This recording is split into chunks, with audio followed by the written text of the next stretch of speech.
Bismillahirrahmanirrahim. Assalamualaikum warahmatullahi wabarakatuh. Baiklah, perkenalkan nama saya Muhammad Andri, NIM 12 12 04 13 772, HTN Lokal B, Matkul Hukum Adat.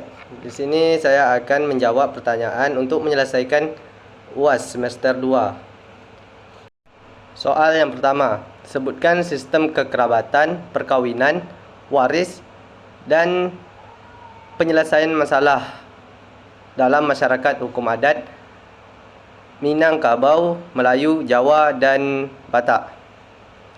Yang pertama, sistem kekerabatan Minangkabau. Hukum adat Minangkabau atau kekerabatan Minangkabau menganut sistem kekerabatan matrilineal, yakni kekerabatan yang mengambil dari garis keturunan ibu. Jadi, suku seorang Minangkabau mengikuti suku ibunya, seorang perempuan memiliki kedudukan istimewa.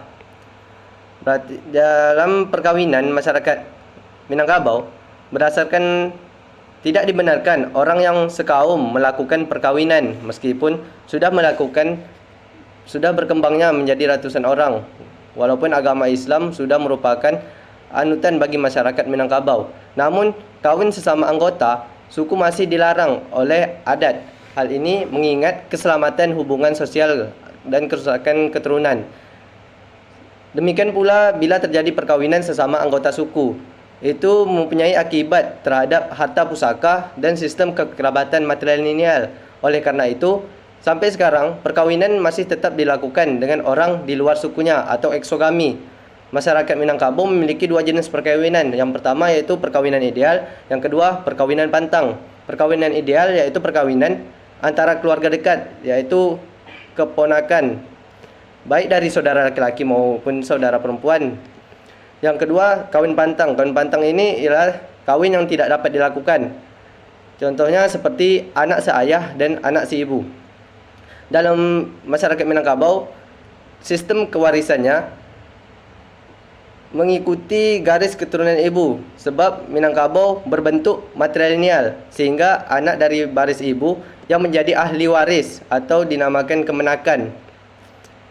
Untuk penyelesaian masalah masyarakat Minangkabau, penyelesaian sengketa atau Minangkabau dengan istilah banjanjang naik, batanggo turun. Banjanjang naik maksudnya setiap persengketaan diselesaikan melalui proses lembaga adat pada tingkat yang paling rendah oleh kaum mamak atau disebut mamak kaum. Apabila tidak memperoleh kesepakatan, maka penyelesaian sengketa diteruskan ke tingkat kampung, yaitu mamak dalam kampung. Begitu juga seterusnya sampai ke kepala suku.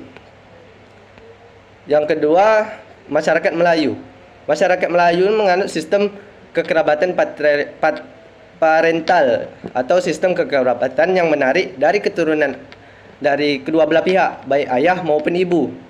Dalam sistem perkawinan masyarakat Melayu terdapat menggunakan sistem perkawinan jujur, yaitu perkawinan dengan di mana pembayaran berupa uang atau barang yang diserahkan oleh pihak laki-laki kepada pihak perempuan. Dalam Islam dinamakan mahar atau mas kawin. Untuk sistem kewarisan masyarakat Melayu, suami istri yang diikat oleh suatu perkawinan adat Melayu dipandang sebagai dua pihak yang mempunyai hak yang sama. Jadi, jika terjadi perceraian, maka kedua belah pihak mendapat hak yang sama terhadap harta tersebut. Untuk penyelesaian masalah dalam masyarakat Melayu, dalam Islam Melayu disebutkan dalam masyarakat Melayu terdapat pepatah atau istilah adat Melayu berpayung kepada datuk penghulu atau ketua adat. Sedangkan dalam penyelesaian masalah biasanya masyarakat hukum adat melalui orang-orang alim atau orang-orang yang diberi kepercayaan untuk menyelesaikan masalah seperti ahli nujum. Yang ketiga, masyarakat Jawa. Dalam sistem kekerabatan masyarakat Jawa sama seperti Melayu, yaitu mengandung sistem parental, yaitu kedudukan dari pihak ibu dan pihak ayah sama. Parental atau ini tidak bermarga. Perkawinan dalam sistem perkawinan masyarakat adat Jawa memperolehkan menikah dengan sesama Jawa dan diperbolehkan menikah dengan suku lainnya, kecuali perkawinan dengan saudara sekandung dan perkawinan antara anak-anak dari dua orang tua yang bersaudara laki-laki dan tidak dibenarkan juga kawin lari. Yang untuk kewarisan dalam masyarakat Jawa, di dalam masyarakat Jawa semua anak mendapatkan hak mewaris dengan pembagian yang sama. Antara laki-laki mendapatkan 2 bagian dan anak perempuan mendapatkan 1 bagian. Hampir sama dengan pembagian waris terhadap anak dalam hukum Islam. Untuk penyelesaian masalah dalam masyarakat Jawa, penyelesaian masalah dalam masyarakat Jawa diselesaikan dengan cara bermusyawarah mufakat melalui suatu lembaga adat. Yang terakhir, masyarakat hukum adat Batak. Sistem kekerabatan Batak menarik dari keturunan ayah, yaitu patrilineal, yaitu dari pihak ayah atau laki-laki. Dalam tradisi Batak yang menjadi kesatuan adat atau marga ikatan sedarah melalui dari garis keturunan laki-laki, sedangkan anak perempuan bukan merupakan generasi orang tuanya. Untuk perkawinan dalam masyarakat Batak, suku Batak juga mempunyai peraturan atau adat sendiri mengenai perkawinan. Perkawinan yang tidak boleh dilakukan yaitu apabila menikah dengan orang satu marga, karena ada anggapan bahawa ketika kita bertemu dengan satu marga itu berarti dia adalah saudara, dan anggapan ini masih mempunyai hubungan darah berdasarkan keturunan dari marga mereka.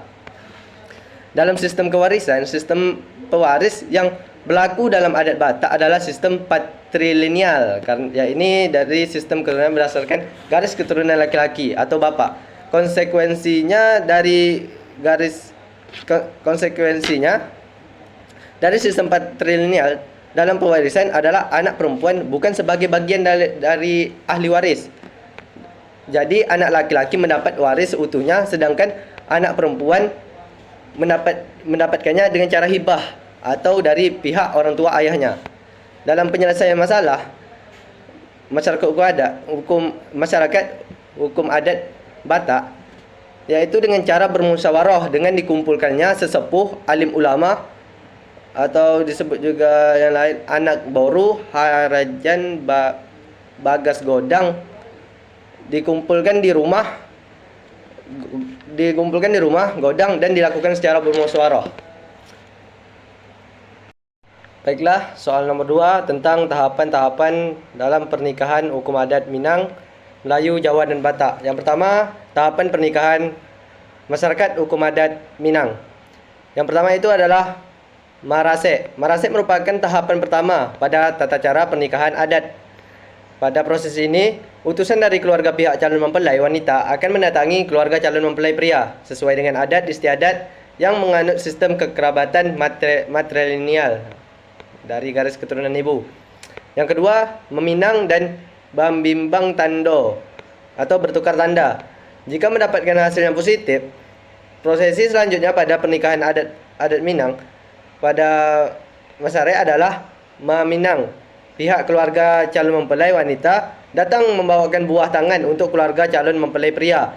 Setelah itu dilanjutkan dengan proses bertimbang tanda atau bertukar tanda. Tujuan dari proses ini adalah untuk mengikat kedua belah pihak dan tidak bisa dibatalkan sepihak. Dan yang ketiga yaitu mahanta sirih, di mana kedua mempelai meminta izin dan doa restu kepada anggota keluarga yang dituakan. Ritual pernikahan adat Minang ini juga bertujuan memberitahu rencana pernikahannya. Yang keempat, babaki, atau pada proses ini pihak keluarga dari ayah calon mempelai wanita yang disebut dengan bako menunjukkan kasih sayang terhadap calon mempelai wanita dengan memberikan bantuan biaya dengan kemampuannya. Calon mempelai pria akan dijemput dari rumah menuju rumah ayahnya untuk memberikan petua oleh para tertua. Lalu keesokan harinya diarak kembali ke rumahnya dengan iringan keluarga ayah membawa barang hantaran tadi. Yang kelima, malam bainai atau malam berinai. Dilakukan semalam sebelum hari pernikahan. Bainai ini berarti meletakkan tumbuhan atau halus daun merah atau daun inai ke kuku calon mempelai wanita. Malam bainai dilakukan sebagai ungkapan kasih sayang dan doa restu yang diberikan oleh para sesepuh keluarga calon mempelai wanita. Yang keenam, Majapahit Marapulai merupakan proses paling penting di antara rangkaian proses pernikahan adat masyarakat Minang. Calon mempelai pria akan dijemput untuk menyambangi kediaman calon mempelai wanita untuk melangsungkan akad nikah. Lalu pada acara ini dilakukan pemberian gelar pusaka kepada sang pria menandakan kedewasaan. Keluarga akan menyambut dengan sirih lengkap menunjukkan tata krama. Yang ketujuh, penyambutan di rumah anak dara. Prosesi pernikahan adat Padang dilanjutkan dengan menyambut calon mempelai pria di rumah calon mempelai wanita. Momen besar ini biasanya menjadi acara yang paling meriah. Penyambutan ini diiringi musik tradisional Minang, yaitu telempong dan gadang tabui, serta diiringi dengan pemuda-pemuda yang berpakaian silat. Juga disambut para dara berpakaian adat yang berperan menyunggahkan sirih. Saat calon mempelai pria masuk rumah, para sesepuh dari pihak wanita akan memercikkan air ke kakinya sebagai tanda penyucian, lalu menaburi dengan beras kuning. Lalu calon mempelai pria pun berjalan menuju tempat akad dilangsungnya. Yang kedelapan, akad nikah. Setelah penyambutan di rumah calon mempelai wanita, inti dari segi proses pernikahan masyarakat hukum adat Minang tiba, yaitu akad nikah. Orang tua pihak wanita melepaskan putrinya untuk dinikahi oleh seorang pria, dan mempelai pria menerima mempelai wanita untuk dinikahi. Yang kesembilan, bersanding di pelaminan. Setelah sah menjadi pasangan suami isteri, kedua mempelai kemudian bersanding di rumah mempelai wanita. Saudara-saudara dari belah wanita akan menanti tamu undangan sambil didendangi musik di halaman rumahnya. Yang kedua adalah tahapan pernikahan masyarakat adat Melayu. Yang pertama itu meminang. Setelah pasangan sepakat menikah, akan dilakukan upacara meminang. Orang tua calon pria berserta rombongan akan datang ke rumah calon wanita. Habis ba'da isya, pihak pria datang dengan membawa sepakat akad meminang berupa tepak sirih, buah-buahan dan kuih. Yang kedua, mengantar tanda. Untuk membuktikan keseriusan dari pihak pria kepada pihak wanita, ada tanda yang diantarkan, yaitu tepak sirih, keris, bunga rampai, cincin, hingga perlengkapan pribadi wanita. Yang ketiga, mengantar belanja. Pembelanjaan keperluan pernikahan yang membiayainya adalah pihak laki-laki. Yang keempat, menjemput. Menjemput diwakilkan oleh beberapa pasangan suami isteri untuk membawa tepak sirih. Yang kelima, mengantung atau persiapan penghiasan atau dekor untuk pelaminan. Yang keenam, berendam. Berendam artinya berandam, artinya menghiasi pengantin yang dilakukan oleh mak andam dan dibantu oleh beberapa perhias lainnya. Yang ketujuh ialah berinai. Berinai juga dilakukan pada malam sebelum ia menikah. Disebut juga sebagai malam perpisahan calon wanita yang besoknya akan menikah. Lalu dilanjutkan dengan khatam Al-Quran dan seterusnya. Dan terakhir adalah akad nikah yang merupakan puncak dari semua tahapan pernikahan. Yang ketiga ialah tahapan pernikahan masyarakat adat Jawa. Yang pertama adalah pasang teratak atau tarup. Dalam pernikahan adat Jawa, pertama dilakukan adalah memasang dekorasi, tanda atau disebut teratak dan hiasan dari janur atau daun kelapa muda yang disebut tarup. Kedua hiasan ini dipasang pada pintu masuk sebagai petanda bahwa keluarga sedang mengadakan acara. Sementara itu juga, jalur kuning melengkung seakan meminta cahaya pada Yang Maha Kuasa sebagai doa agar dilimpahkan berkah dan kemakmuran pada kedua mempelai. Yang kedua, kembar mayang. Kembar mayang akan dilibatkan dari sub upacara sasi upacara panggih. Kembar mayang dipercaya dapat memberikan motivasi dan kebijakan kepada kedua pasangan untuk menjalani lembaran baru atau berumah tangga. Yang ketiga adalah pasang tuhan. Tahapan terhadap kedua pasangan suami isteri agar dikaruniai momongan. Yang keempat, siraman. ritual siraman ini menyimbolkan pembersihan dari sebelum masuk ke ritual yang lebih sakral nantinya. Sang ayah dari mempelai wanita yang akan melakukan siraman terakhir kemudian dilanjutkan dengan menggendong anak perempuan menuju kamar pengantin. Yang kelima, dodol dawet. Ini merupakan contoh bahwa sepasang suami istri harus saling bergotong royong dalam membina rumah tangga. Yang keenam, potong tumpeng. Dalam adat Jawa, tumpeng identik dengan simbol kemakmuran dan kesejahteraan karena bentuknya yang menyerupai gunung. Dan yang ketujuh ialah dulungan pungkasan atau suapan terakhir. Ritual pernikahan adat Jawa yang satu ini melambangkan tanggung jawab terakhir orang tua terhadap anaknya. Yang kedelapan, tanam rambut dan lepas ayam. Ritual adat Jawa ini bertujuan agar kedua mempelai dijauhkan dari segala hal buruk dalam rumah tangga. Yang kesembilan adalah Midodareni. Malam Midodareni dilangsungkan pada malam sebelum acara pernikahan keesokan harinya. Mempelai wanita hanya akan ditemani keluarganya saja dan mendapat wejangan seputar pernikahan. Pada malam ini pula, dengan mengenakan busana Jawa lengkap, keluarga calon mempelai pria mengunjung rumah calon mempelai perempuan untuk memberi seserahan berupa kebutuhan seperti busana, alas kosmetik, buah-buahan dan perlengkapan pribadi. Yang terakhir, tahapan pernikahan masyarakat Batak. Yang pertama itu mengirit. Persiapan pernikahan dalam tahap ini adalah tahapan memilih gadis yang akan dijadikan istri yang sesuai dengan kriteria laki-laki atau keluarganya. Biasanya ritual ini dilakukan oleh calon mempelai laki-laki. Biasanya ini dilakukan oleh seorang yang sering merantau sehingga calon laki-laki nggak akan sempat untuk mencari pasangannya sendiri. Yang kedua, mengalehon tanda. Mengalehon tanda maknanya memberikan tanda apabila laki-laki telah menemukan perempuan sebagai calon istrinya. Kemudian keduanya saling memberikan tanda. Laki-laki biasanya memberikan uang kepada perempuan, sedangkan perempuan menyerahkan kain sarung kepada laki-laki. Setelah itu, maka laki-laki dan perempuan tersebut telah terikat satu sama lain. Yang ketiga, mashusib. Mashusib dapat diartikan sebagai berbisik, artinya adalah sebuah pembicaraan yang bersifat rahasia atau disebut juga sebagai perundingan antara utusan calon pengantin laki-laki dengan wakil dari calon pengantin perempuan. Biasanya didiskusikan tentang mas kawin yang tidak boleh diketahui secara umum karena dikhawatirkan akan terjadi kegagalan dalam acara ini.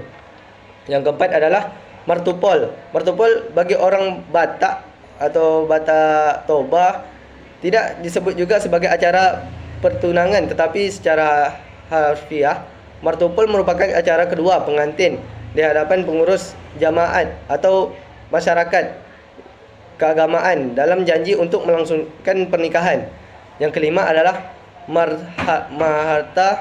marhata sinamon. Marhata sinamon adalah pembicaraan tentang sinamot dari pihak laki-laki. Hewan apa yang akan disembelih, berapa banyak jumlahnya, dan berapa jumlah undangan, dan di mana upacara perkawinan akan dilaksanakan. Acara ini disebut juga sebagai acara perkenalan resmi kedua belah pihak keluarga. Yang keenam ada martonggo raja, tata cara pernikahan adat Batak. Selanjutnya ialah martonggo raja, yang merupakan mengumpulkan semua anggota keluarga, karena pada adat Batak acara pernikahan adalah urusan semua keluarga sehingga harus dikumpulkan semua keluarga untuk upacara. Yang ketujuh, majalo pasu-pasu perbagason. Perkataan pernikahan kedua pengantin dilaksanakan di gereja atau dilakukan oleh pendeta, atau kalau di Islam ialah di masjid yang dilakukan oleh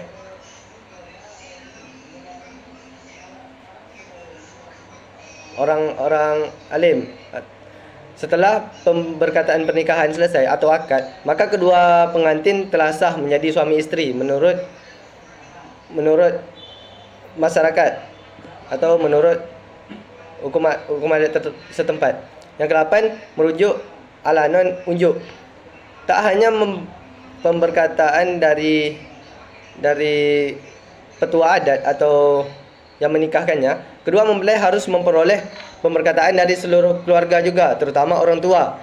Di samping doa-doa sembari ditandakan dengan memberikan ulos, kemudian ada pula pembagian jambar. Yang kesembilan, dialat jual. Dialat jual artinya jika peserta pernikahan diselenggarakan di rumah pengantin perempuan, maka dilaksanakanlah acara membawa pengantin perempuan ke tempat mempelai laki-laki. Yang kesepuluh, ditaruh jual. Jika peserta pernikahan diselenggarakan di rumah pengantin laki-laki, maka pengantin perempuan diperbolehkan pulang untuk tempat orang tuanya untuk kemudian diantarkan lagi oleh para namborunya. Dalam hal ini, para anak wajib mengasih upah manarau atau upah mengantar. Sedangkan dalam dialab jual upah, manarau tidak diberlakukan. Yang ke-11 ialah Paulu Une. Pada acara ini disebut juga sebagai acara untuk saling berkunjung antara kedua belah pihak keluarga. Kunjungan ini berselang beberapa hari setelah upacara perkawinan dilaksanakan. Biasanya pihak pengantin akan mengunjungi rumah keluarga laki-laki terlebih dahulu, kemudian mengunjungi keluarga lain dari pihak perempuan. Yang ke-12 adalah manjae. Setelah berapa lama pengantin laki-laki dan perempuan menjalani hidup berumah tangga, atau kalau laki-laki tersebut bukan anak bungsu, maka ia akan dipajae, yaitu dipisahkan rumah atau tempat tinggal dan mata pencaharian. Biasanya kalau anak paling bungsu mewarisi rumah orang tuanya. Yang ke-13 ialah maningkir tangga. Setelah acara kunjungan ke rumah pihak laki-laki, kemudian dilanjutkan dengan mengunjungi pengantin di rumah laki-laki yang disebut juga dengan acara manikir tangga. Baiklah, pertanyaan soal nomor 3 yaitu keberfungsian lembaga adat Melayu dan Batak di masyarakat. Yang pertama, jurnal yang pertama yaitu tentang kefungsian lembaga adat Batak. Judul yaitu Peran Dalihan Natolu sebagai tiang penyelesaian perkara pidana yang terjadi pada masyarakat Batak. Nama Jurnal Hukum Positium, Vol 5 nomor 2 Desember 2020. Nama penulis Martina Naigalan Margo Hardi Puro, Fakultas Hukum Universitas Singapura Karawang. Di dalam jurnal ini dapat disimpulkan, yang pertama itu hukum adat mempunyai istilah yaitu the living law, adalah pola hidup kemasyarakatan yang dimana hukum berproses dan sekaligus juga merupakan hasil dari proses kemasyarakatan yang merupakan sumber dan dasar dari hukum itu, seperti kebutuhan hidup masyarakat, cara hidup masyarakat, pandangan hidup masyarakat, dan lain sebagainya. Dalam lingkungan adat, lembaga hukum adatnya itu disebut dengan Dalihan Natolu. Dalihan Natolu atau 3 tiang tungku terdiri dari 3 unsur, yaitu Somba Marhula-hula, Manat Mardongan Tubuh, Elek Marboru. Ketiga unsur ini harus berjalan selaras demi menciptakan kehidupan masyarakat adat yang tertib dan tentram di perantauan, dan pastinya menjadi mediator yang selalu berusaha mendamaikan para pihak yang bersengketa atas tindak pidana. Suatu tindakan pidana ini diselesaikan oleh panutua adat, atau di mana dalam hal ini bertindak sebagai hakim adat yang dihadiri oleh semua pihak secara langsung. Jika salah satu pihak tidak menghadiri, maka persidangan tidak bisa diputuskan, termasuk pihak korban yang dirugikan, pelaku serta saksi serta juga ketiga unsur Natolu tadi. Ada berapa tindakan yang umum terjadi di wilayah masyarakat. Yang pertama itu pencurian, perkelahian, KDRT, penghinaan dan perzinahan. Yang kedua ialah masyarakat, keberfungsian lembaga adat Melayu. Judul Peran Lembaga Adat dalam Melestarikan Budaya Melayu Jambi. Nama Jurnal Titian, Vol 1 nomor 2 Desember 2017. Nama penulis Supian Selvi Mahat Putri dan Fatoha. FIB Universitas Jambi. Dalam jurnal ini disimpulkan yaitu sejarah terbentuknya Lembaga Adat Melayu Jambi ini pada tahun 1966 dibentuk bersama oleh masyarakat dan pemerintah. Lembaga Adat Melayu Jambi ini merupakan mitra pemerintah untuk dan dalam pembangunan dan mengambil kebijakan-kebijakan yang menyangkut masyarakat Jambi. Lembaga adat memberi masukan dan pembinaan pada norma-norma nilai kebudayaan masyarakat Jambi. Lembaga adat dan pemerintah itu bekerja sama sebagai mitra, bersama-sama menciptakan lingkungan yang kondusif demi terciptanya kedamaian dan lancarnya pembangunan di Jambi. Mungkin itu saja yang dapat saya sampaikan. Lebih dan kurang saya mohon maaf. Wabillahi taufiq wal hidayah. Wassalamualaikum warahmatullahi wabarakatuh.